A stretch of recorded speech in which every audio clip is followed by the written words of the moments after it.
Welcome to the Diversity Connector podcast, where we explore the rich tapestry of human experiences.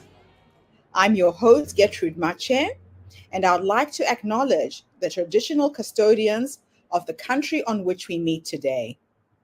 I would also like to pay my respects to elders, past, present, and emerging, and together as we dive into conversations that bridge cultures, challenge stereotypes, and celebrate the unique perspectives each of us brings to the table. Each episode is a journey through stories and insights from a kaleidoscope of voices, each sharing their colorful narrative. Whether you're at home, on the go, or just anywhere in between, you're now part of a community that values understanding, inclusivity, and the beauty of diversity. So plug in your headphones, get comfortable, and let's connect through the power of our shared stories. Welcome, and thank you for joining us on the Diversity Connector podcast. Hello, everybody, and welcome back to the Diversity Connector. This is Gertrude Mache here in beautiful Melbourne, Australia. And today I am graced with the presence of yet another fascinating woman. Welcome, welcome, welcome to our tribe. As you know, we are bringing people from all over the world to the Diversity Connector. And my special guest will introduce herself. Please tell everybody your full name, where you're based, how old you are, and share your story with us today.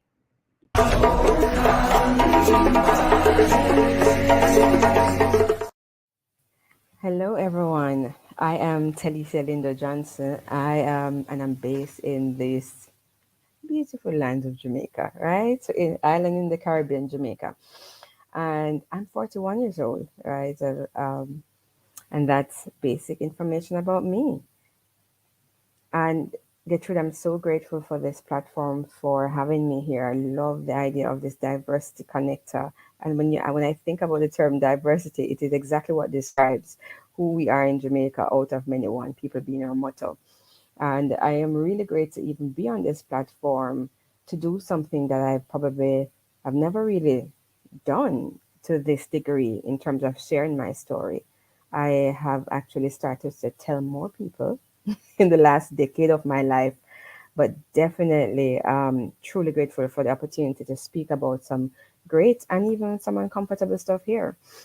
So I'm going to tell you a little bit about me, and I'll kind of bucket it in 10-year span, right, for each decade. And so the first decade of my life, well, how it started, right? I was born at home in the woods. I'm kidding, in the rural side of Jamaica. It's called St. Mary. To me, it's still a beautiful parish because it has a lot of nature, and I'm a nature girl. But it's what you call rural Jamaica. I'm now in the city, but that's rural Jamaica. You know, kind of a long way to travel to a lot of places, even when I went to high school, and definitely to where I'm living now. So I talk about rural Jamaica because still a lot of communities are underdeveloped in rural. And so many years ago, when I was little, it was very underdeveloped. And so my situation could be described as possibly even abject poverty. You know, I grew up with very little and learned to live with little and be happy with what I had. In fact, I didn't even feel or sense lack until probably my teen years. But as I said, the first 10 years of my life, I'm the second of four for my mom. Um, for my dad, I'm the second as well, and he's four, right? So um, my sister and I are pretty close in age. She's just 1 year, 8 months apart. So my mom had her when she was 18 going 19, and imagine being a 20-year-old with two children. So that must have been a little bit crazy for her for sure. But growing up, my first 10 years can be characterized. I use two words that really stood out for me, and because I dealt with it for so many years: abandonment and abuse. Right, abandonment. My father migrated from Jamaica when I was 6 months, which means I didn't know him as a baby growing up for many years before he started to visit. And so hmm, I wouldn't say a great relationship with my dad at all, if any relationship, that's very far from what I would desire, absolutely.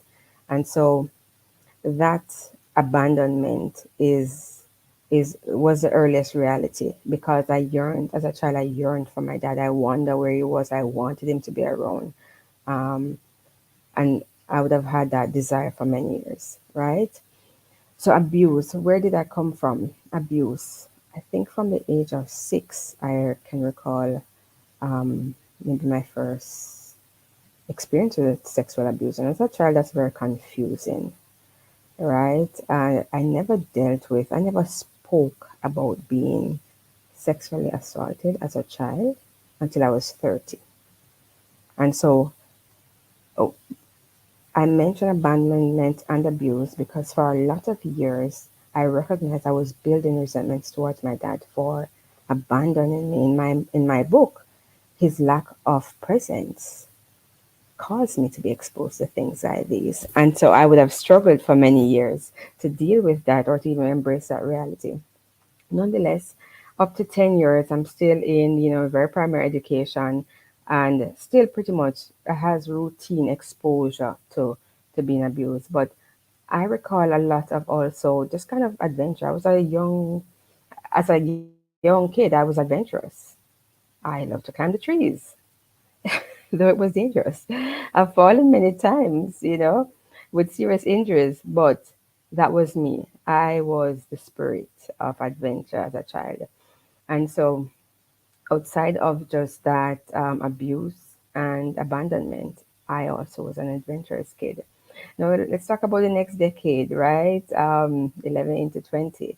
By the age of 12, I was moving on to high school. And I really believe, when we talk about the development stages that we go through and that identity formation, I really believe that my high school years were largely beneficial, right? I connected with like the best friends, and we're still friends to this day. They're all over the world, and we connect, thank God for technology.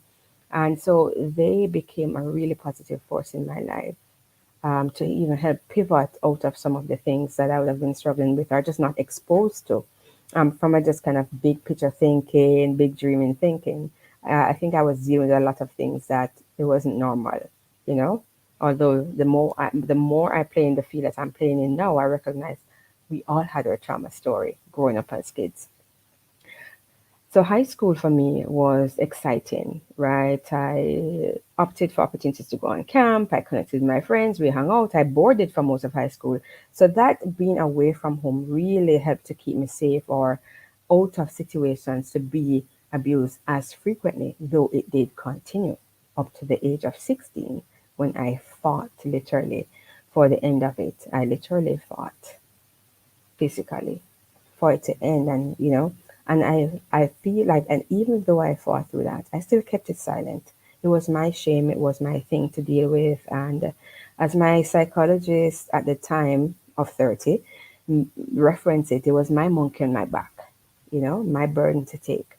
And so I never shared it until I was 30.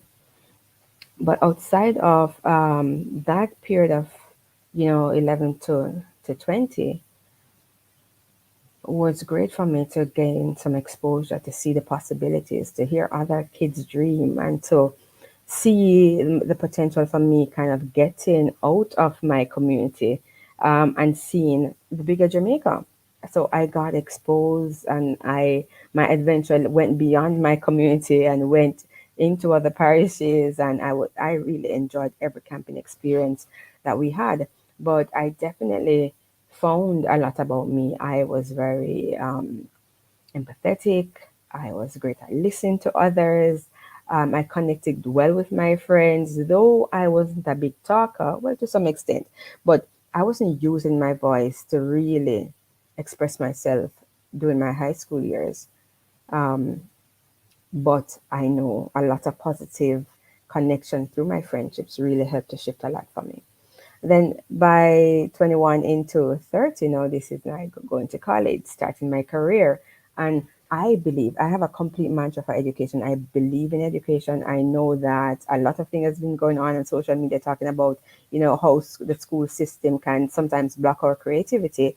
But I still am a firm believer in education. Yes, I believe people should choose what they love, but especially when you grow up in poverty, education can unlock opportunities for you, or give you just the confidence to feel like you can make changes in your life that are reflecting who you are within. And so I'm an advocate for education to the point that those are the people I seek out to support, people who are about higher education, right? So transitioning out of high school, going into college, that's a different kind of adventure and a different kind of finding myself to some extent. Still made some great connections, but also just this whole expanded thinking of, wow, this is really possible. This could work. Like, I could not be living the kind of life that I've been living. And I'm so grateful for a lot of things about my humble beginning. I am truly grateful for a lot of things because I value things. I am not big on wasting, I think, to maybe to the extreme in this case. So I don't believe in wasting. I use the term wasteful, wantful. Um, but so there are some really great things about it. I recognize the sacrifice of my mom. I don't know what she did or how she did it, where it came from to support me because I know it's a very expensive journey, but I'm truly grateful that she invested and then she sacrificed so much, even I'm sure of her, to give us the opportunity. So at 30, I pivoted, right? Actually, at 28, and I give it in 10-year blocks because I feel like since I've been aware of who I am, I have actually made, sorry about that, the very intentional decision to be a choice, especially when I'm approaching a new decade. And so it happened at 18, it happened at 28. What's next? And so when I thought about what's next, I had, a first degree. I had a career that was going, which was also very exciting because it exploded my adventure to not just Jamaica and parties in Jamaica, but to countries across the world. I was able to visit Europe, other Caribbean islands, South American countries, and that really fueled my adventure and my love for travel. But as I was 28, I'm like, okay, I'm going to be 30. What's next? My what's next was leaning into my passion. What do I love to do? And that was psychology. It came up to me. That was a divine download. It came through mentors, random people. And so that part kind of just ignited and created that space for me to step into that. I did my master's. By 30, I was wrapping up my master's. I got married. I bought a house. I changed jobs. It was a big shift at 30, right? I don't think I've been so intentional about making so many shifts again at a decade, but it was really a pivotal time for me. And so 30 into 40, a lot also changed. A lot changed. For myself, I'm married. I'm living a completely different life. I'm still, no, I am starting a new journey from a career standpoint. Using that platform as being a counselor, I was able to unburden, offload some of my stuff, the monkey on my back, to shake it off and really find my voice, but using it to support the women, the families that I was serving. And when I recognized that, wow, there are people struggling, not thinking that life can go on after being abused, after being violated, after being abandoned, not feeling worthy. And I'm like, yeah, my that story and my journey was just a proof, a living testimony for people who felt like they could not, move forward, and there was no possibility of them kind of recovering or moving forward from their pain. And so I saw how those painful experiences became gifts of knowledge and gift of inspiration, and I was really therefore grateful to be able to use it in that way, right? So now married, new job, new changes. That space, I started my family, went through, and still going through lots of ups and downs in marriage, so learning about myself in relation to others, seeing how the things of my past showing up in terms of my intimacy block, unwillingness to trust and to be fully open, how some of the messages or limiting belief of my past show up in my parenting. And so it's been a journey. But today, I am so grateful for who I am that I don't know if I would not want to change where I am today. And if what I experienced up to this moment was the only way to get here, so be it. And that's tough to say. That is tough to really say and step in. And as I continue my journey to grow, I've now pivoted into this career of coaching. So on top of my counseling and my career was in marketing and sales, but pivoting now into coaching and counseling full time and integrating some trauma treatment with the use of psilocybin mushroom to help people kind of move past their pain. I feel like I'm on a purpose walk. I'm truly passionate about it. And just the potential and possibilities and the opportunities that lie ahead are inspiring to me. You know, I am truly looking forward to what this journey unfolds within me as I see it already impacting how I parent, um, the kind of friend, child, sibling I am, and just has been a joyful experience. Wow, what an amazing experience you have had. Just listening to you speak, especially about your formative years, it sounds to me like you built up a lot of resilience from that first sexual abuse experience. Yeah, yeah. So, tell us a little bit about the moment that you realized that helping leaders felt connected and fully aligned with your calling. So the moment I realized was probably in the latter in my last job, um, and I saw people being people, and I'm like, wow, people are. I am showing up. I'm contributing to this energy. I'm interpreting things. They have their own stories. These are people with great intentions and are causing serious emotional damage to people in their adult years. And I'm like, I went through this is in my childhood in terms of overcoming these major obstacles. I've been experiencing it. But when I see leaders who have intention to create a massive impact, and they too are like at the effect of the situation or the circumstance, I'm like, okay, this stage of my journey must be to help people because I have this vision or this desire of help one to help many, Mm, right? I recognize we can't touch everybody. I want to touch one leader and impact will the touch many people many. they lead. Yeah. So, hence why I was happy to kind of jump out of my nice and cozy corporate job to start this new journey. I love that. Now, you talk about a life altering, purpose aligning process that you've developed. Can you walk us through this process, what it entails, and how it facilitates transformation? Life altering purpose. So, my process. Get through your hair, right? Yes. Okay, wonderful. Just checking in. Okay, that we're good. So the journey I have done or have had for myself is what I want to replicate. I believe that everything that I want to talk about at this stage of my life must be something that I've experienced myself. Even stepping into coaching, yes, I knew I wanted to be helping in this capacity, but I wanted to have the full immersion. I was completely vulnerable. I've been coached over and over. I've had many peer coaches, mentors through this journey. Why? I want to expose myself to the whole journey so that I, in turn, can be the best support for others. So, in my own journey of self awareness, it's almost like I was in a dark room and I Mm, switched on the light. And what a difference it makes because you can't unsee it. When you see your stuff, you can't unsee it. And now, but you're at choice. mm, Before you were just at the effect, you were just it's an old pattern, you're unaware of it, it's just happening, you're just being you. Now you're aware that hey, this is really not you now. This is just some old survival pattern. And by the way, you do not have to be this way. You can step into that wish you desire. And so my journey has been around checking in, working on the inside, looking at my inner beliefs, and debunking them, I've shifted my values.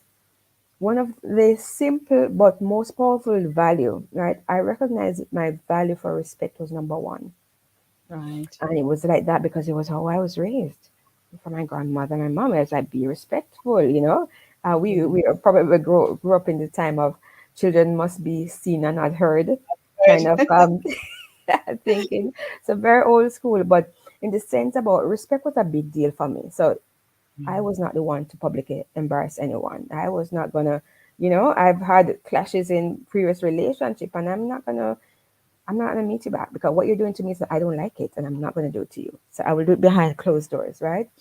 And so it showed up in my personal relationships, in my friendships, in my career, with my bosses, with my colleagues, with the people who report to me. But what I recognize on my journey of just kind of awareness is like, wow, I also have this value for authenticity, and it has been underserved Mm, mm. because respect was so big. I had to reprioritize. So I just took respect off my list and put my authenticity at the top. I'm like, Yeah. I'm going to be authentic first. I'm going to honor me because in honoring me, I'm honoring others. Yes. And so I started this journey of my maybe from 38 up to now about putting authenticity first, being Yeah. honest, being my true self. And for some relationships, it's like a shock. Even with my husband, it's like he's not used to. It's like okay, some things I just overlook. I don't. I'm like okay, hold up, you know. And so it has made my conversations more vulnerable, more open, but with a desire for resolution. It allowed Yes. me to recognize that it was not serving in my career. Some of the conversations with leaders and my peers and people who reported to me, it was not serving me. And Yeah. so this shift, I think, is probably one of the biggest ones. Just to really reconsider my value and Yes. and live from that place. So, as I'm asking the next question, please put your website in the chat so I can share it with everyone. As a certified life and leadership coach and a counseling psychologist, how do you integrate these disciplines into a holistic strategy for your clients? Awesome. It's like yeah, I'm one and you just can't separate. So I do my coaching selection in terms of the certification or school I chose. It was very intentional. I did all the reading. It was very intentional. They were about core energy and really starting within, which was so aligned to my practice in psychology, so aligned to me, the work that I've done with myself. And so how I utilize that, I help people switch on their light, see what's going on within before they even start the journey of saying, what's next? Where are Right. you before you set the point? So I do, my coaching clients are leaders. So, especially men, I work very well with men who do not want to have a counselor, but are okay having a coach, right? And so I'm not bringing counseling to them at all, but Uh, I am certainly helping them unpack stuff and yes. really step in because they all want to have this phenomenal impact.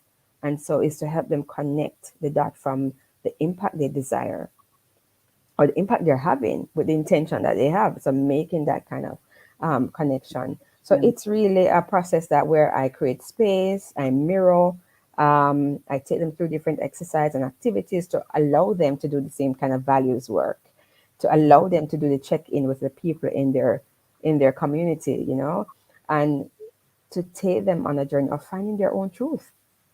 I do not give Mm, advice, and it's the best thing. I don't need to yeah. know anything. I just need to mirror for you I and love. help you unpack and find that real greatness that's already within.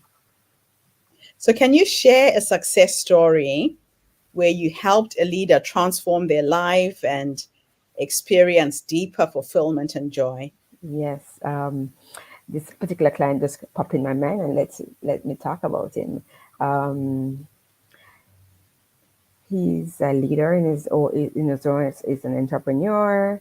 He's in the creative field, married, and he's doing his stuff. And I think for him, he was probably going through a period of, he witnessed me at a workshop, and he's like, you have this ability to just draw people in, and one conversation led to a next, and so he felt like my presence disarmored him. He didn't feel judged. I created a safe space, and he felt like he could be. He just spilled the beans, and he was like, "Why am I telling you this?" Anyway, that journey started something new because he had a lot to unpack. So all I did, I created that safe space. And some of these things are very intuitive. It's just this kind of genuine connection. I really like to, in my coaching relationship, I have a deep connection with my clients. I am present, they feel my presence, and I am completely non judgmental, right? And so, what that allowed him to do was to really unpack some critical areas. He was in religious leadership. He was a natural creative. He's married, and so all of these spaces, he was able to remove some barriers he had. He went back on some journey to see the kid in him and how that kid who experienced certain just being the family dynamics at the time very rigid, how that was showing up.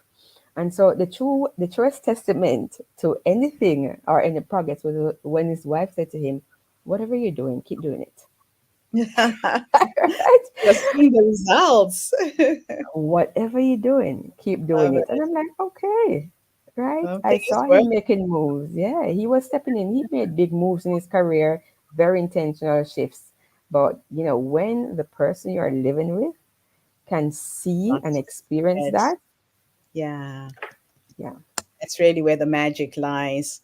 yeah, Now, you have a background in strategic marketing. yes, yes. How does this expertise influence your coaching and counseling methods?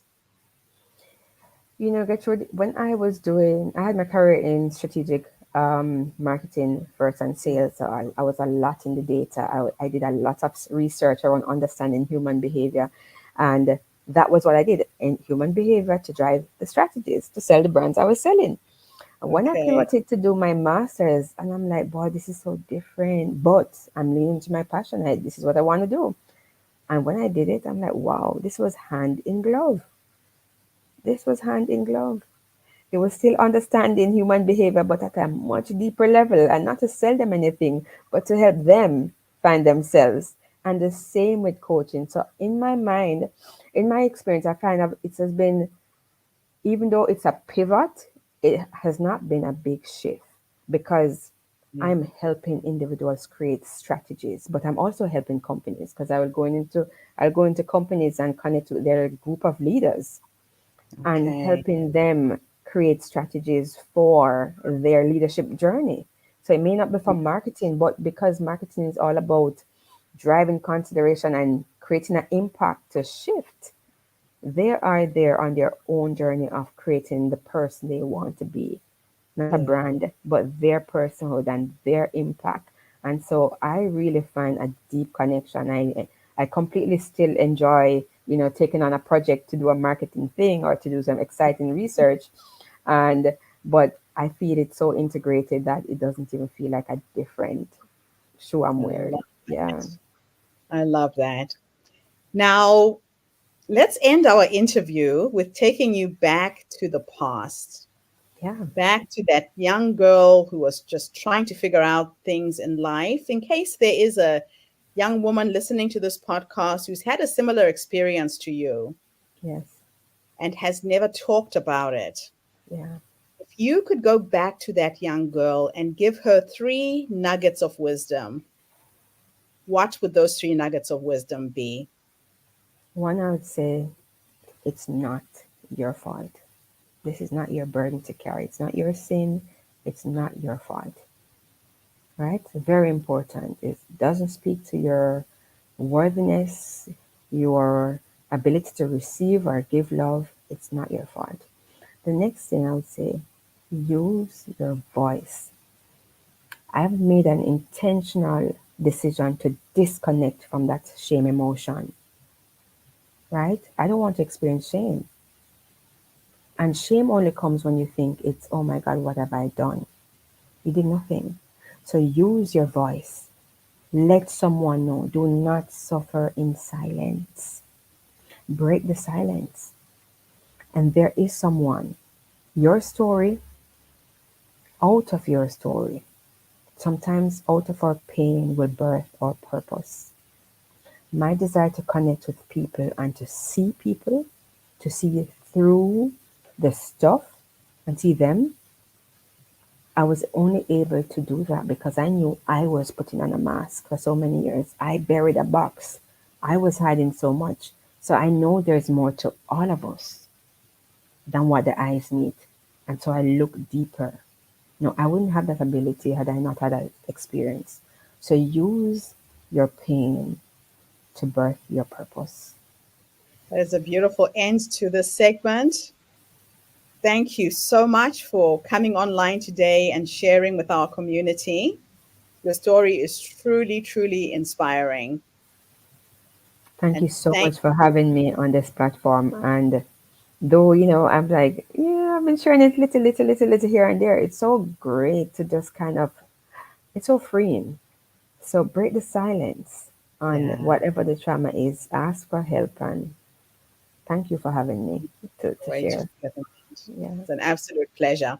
And thank you to everybody who tuned in today.